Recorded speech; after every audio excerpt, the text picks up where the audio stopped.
An underquilt protector. What is it, and do you need one? Let's find out. What's up, everybody? I'm Dan, and welcome to Backpacking Adventures. If you're new to hammocks, or if you've been using a hammock for a long time and you're wondering what this big piece of fabric is under my hammock, well, in today's video, I'm going to talk about underquilt protectors. I'm going to go over what it is, how do you set it up and use it, what does it do, and we'll talk about if you need one or not. So let's take a look. With a hammock, you're going to have an underquilt, which is your insulation that hangs under your hammock and under you to help keep you warm. What an underquilt protector is basically a piece of fabric, nylon, ripstop nylon, whatever, that hangs underneath your underquilt. And most of them will cover the majority of your hammock as well. And how do they attach? Well, in this case, this attaches just like my underquilt with a little carabiner. Some just use the shock cord that you put around the continuous loop. There's plenty of other ways to hook them up. And for the most part, they all hook up the same. They attach to the continual loop on your hammock, just like your underquilt. Now, different companies may do different ways, but in this case, I got this from Hammock Gear, and this just uses little carabiners. You just click it right on. And I'm gonna put a link to a couple of the underquilt protectors that I've used in the description.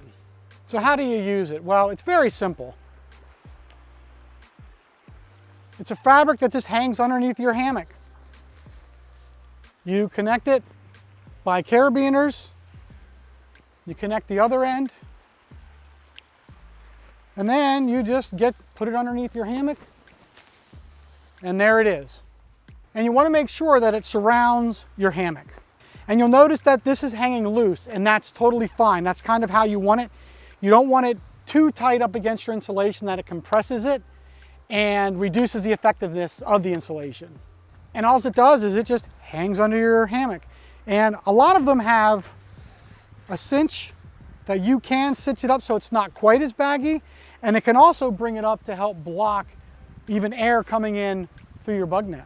So what does it do? What is the point of having an underquilt protector? Well, one of the things that it protects from is the wind, and it is windy today.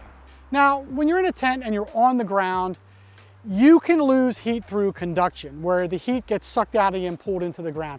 And that's why you use a sleeping pad, which will insulate you from the ground and prevent the heat loss. When you're hanging above the ground, there's airflow under you, and you can lose heat by convection. And that's basically the air going under you, and your heat is bleeding off into the air. Now, just how a sleeping pad in a tent can prevent the heat loss through conduction, an underquilt or even a sleeping pad will prevent the heat loss through convection.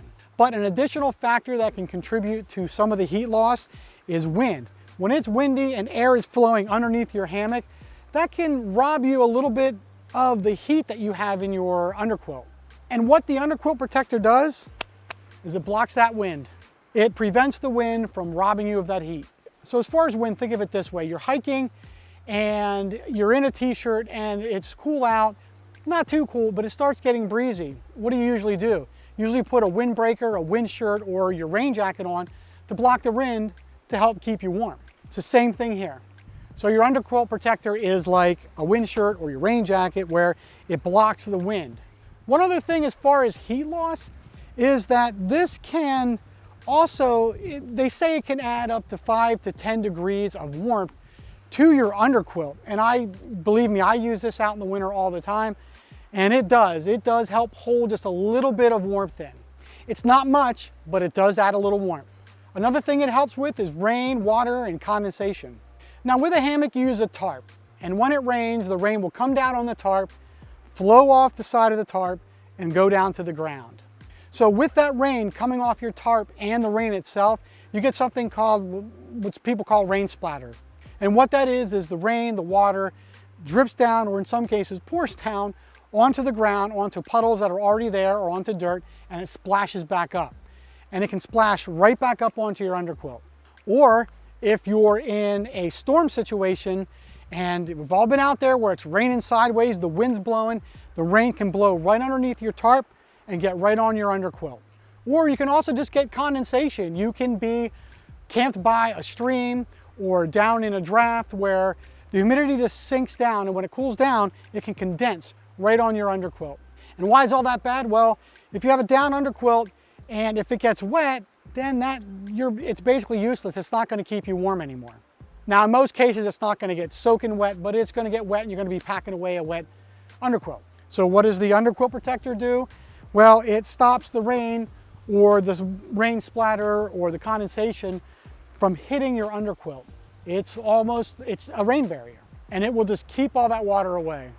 And lastly, it can just protect your underquilt from normal wear and tear and dirt. When it rains and it hits the ground, that dirt can come up, or when you have your dirty hiking body out there touching it, you can get your oils and everything on it. And underquilts, for the most part, are a pretty good investment as far as money. So you want to keep it. And it also, if you're in an area where there's twigs or there's kind of a little bit of underbrush, if you're stealth camping somewhere or you're just out dispersed camping out in the middle of the woods, it can help keeping those little sticks and twigs from just damaging your underquilt. So it can just protect it overall. So now that's basically what an underquilt protector is. It just protects your underquilt from rain, from wind, from water, from dirt. So now, do you need one? Whether or not you need one is going to depend on you. With this, I think it's more of a preference because it's not something that you have to have. Like, for instance, if you're in a hammock and it's below probably 70 or 60 degrees, you're going to need some kind of insulation. You're going to need some kind of insulation. You have to have an underquilt or a sleeping pad or something in there to help keep you warm. But an underquilt protector, it's not a requirement. It isn't one of those things you must have in your hammock setup, technically speaking. But then again, I don't consider this a comfort item. It has its uses and its place in your kit. Is it very beneficial to have? Absolutely yes. This is very beneficial to have if you're a hammock camper. Can you be okay without it? Well, also yes. Me personally, this comes with me on every trip, no matter if it's summer, winter, spring, summer, fall. It comes with me all the time. I don't necessarily always use it, but for the most part I do. If it's raining or storming or I'm in a draft or it's going to be foggy, I'll definitely use it in the warmer months. In the cold, I always use it because it adds just a little bit of warmth. And underquilts are a big investment, and I just want to protect mine, and I want to keep it clean, and I just want to have them for a long time because they're expensive. All right, so that's an underquilt protector. It's pretty easy. There's really not much to it. It's a piece of fabric that hangs on your hammock, and it protects it from the wind, the rain, the dirt, and everything else. So I hope this video helped you and gave you some information on what an underquilt was if you weren't sure what it is or if you were thinking about getting one. So what do you think? Do you use one? Let us know in the comments below. If you like this video, make sure you subscribe, give it a thumbs up, and share. And as always, thank you for watching, and I'll see you next time.